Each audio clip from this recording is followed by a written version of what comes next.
예, 비하인드 뉴스를 시작하겠습니다. 박성태 기자가 여름 휴가를 갔습니다. 다음 주 화요일까지 휴가를 간다고 했고요. 그래서 같은 정치부에서 주말에 비하인드 뉴스를 했던 이윤석 기자가 그 대신 며칠 동안 진행을 해주겠습니다. 어서 오세요. 예.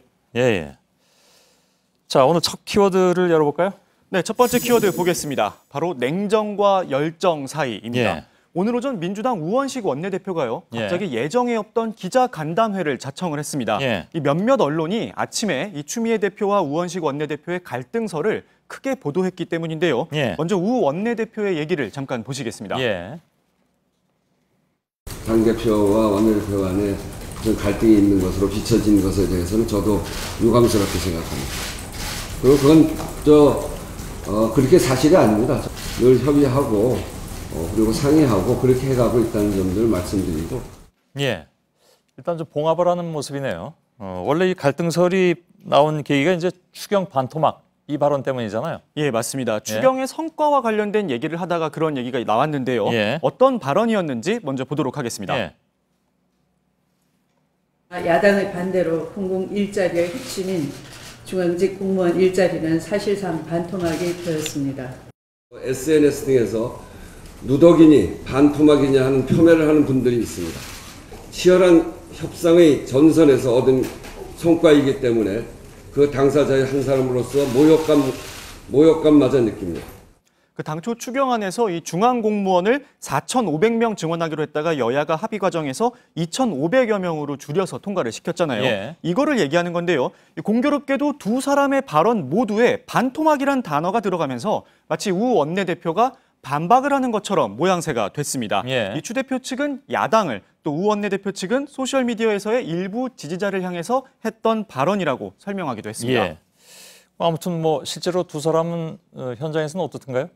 네, 일단 양측의 관계가 사실 아주 친밀하지 않은 건 정확한 사실로 보입니다. 예. 제가 추경안 협상 과정에서 추 대표와 우 원내대표 양측 모두에게서 얘기를 계속 들어왔는데요. 예. 일단 추 대표 측에선 추경안 협상이 한창 진행 중인 와중에 이렇게 중요한 협상 전략을 당 대표에게 말도 없이 원내대표가 일방적으로 추진해서는 안 된다면서 이 주요 전략은 당 대표와 함께 논의해야 한다라고 말을 했었습니다. 예. 반대로 우 원내대표 측에선 이 추 대표의 머리 자르기 발언으로 야당과의 협상이 다 꼬였다거나 시시각각 변하는 협상 상황을 하나하나 다 알릴 수는 없다, 이런 얘기를 했었습니다. 예.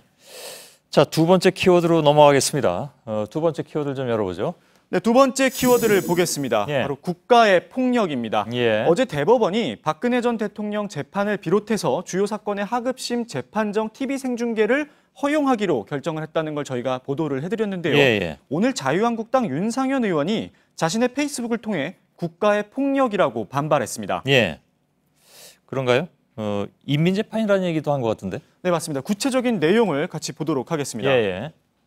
보시면요, 박근혜 전 대통령과 이재용 부회장의 1심 선고를 앞두고 갑자기 TV 생중계를 결정한 것은 국민 인권에 대한 국가의 폭력이라며 헌법 정신을 부정하고 인민재판으로 몰아가자는 의도가 아닌가 의심스럽다, 이렇게 적었습니다. 예. 이건 뭐 정부가 결정한 건 아닌 걸로 알고 있고 법원이 결정한 거 아닌가요?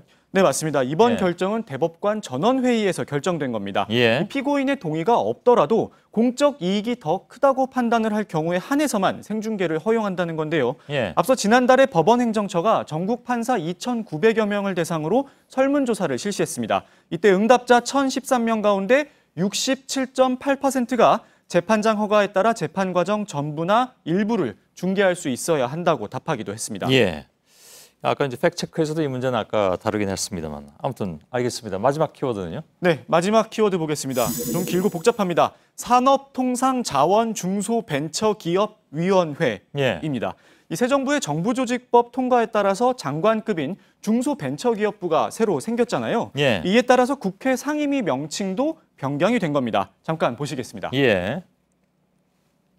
우리 위원회 명칭도 산업통상자원 중소벤처기업위원회로 변경되었습니다. 산자위였던 위원회의 약칭도 산자중기위로 변경하는 것으로 간사들과 협의되었습니다. 예.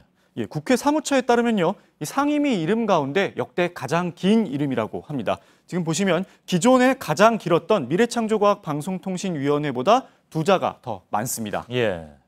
저걸 어떻게 줄여 부르나 한참 제가 이렇게 머릿속으로 생각하고 있었는데 산자중기위로 된 모양이죠? 예, 맞습니다.